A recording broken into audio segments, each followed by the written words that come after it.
ano po yung pinakamahalagang puntong binabantayan or babantayan nyo dito po sa confirmation of charges?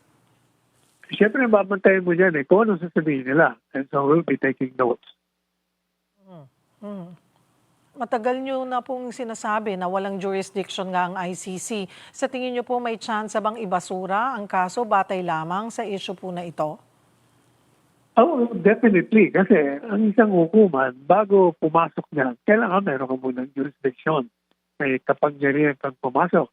And I've been saying all along na itong ICC ay walang-wala, absolutely no jurisdiction whatsoever. Sapagkat mismong yung Rome Statute na lumikha sa kanila ang nagsasabi na pag may kakayahan ang isang bansang miyembro na usigin ang mga nag-commit ng krimen kaugnay sa crimes against humanity, genocide, war of aggression, war crimes, hindi sila maaaring pumasok kung may kakayahan. Wala nga, ang lakas, sabi ko nga ano pa bang prueba gusto ng ICC para ipakita sa kanila na malusog, malakas ang ating sistema legal. Libo-libo na ang nilitis natin, pinakulong natin, 2 presidente, kinulong natin, 2 senador, kinulong. Ngayon, may isa na naman senador kinulong. Hindi ba, what proof does it want? Ay sinipa na nga tayong presidente. Madaling sabi, they're not following its own law. Nakikialam sila dito sa ating sistema.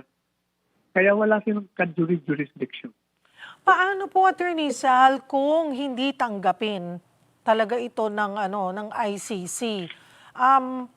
Paano dapat baguhin yung depensa? Is this something also na ipaabot nyo or seryosong uupuan with the legal team of former President Duterte?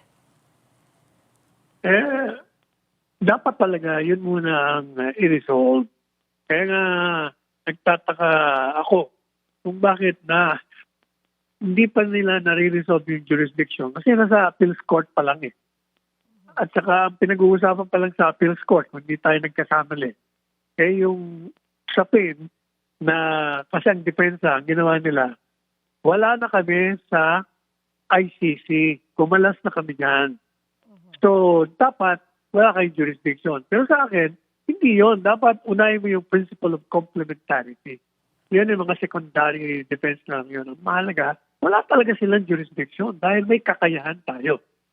Kaya yan ang titingnan namin kung ano ang gagawin ng ICC dyan. Pag ipagpatuloy pa nila, it only means one thing, na prejudge na nila ang kaso ni Presidente Duterte.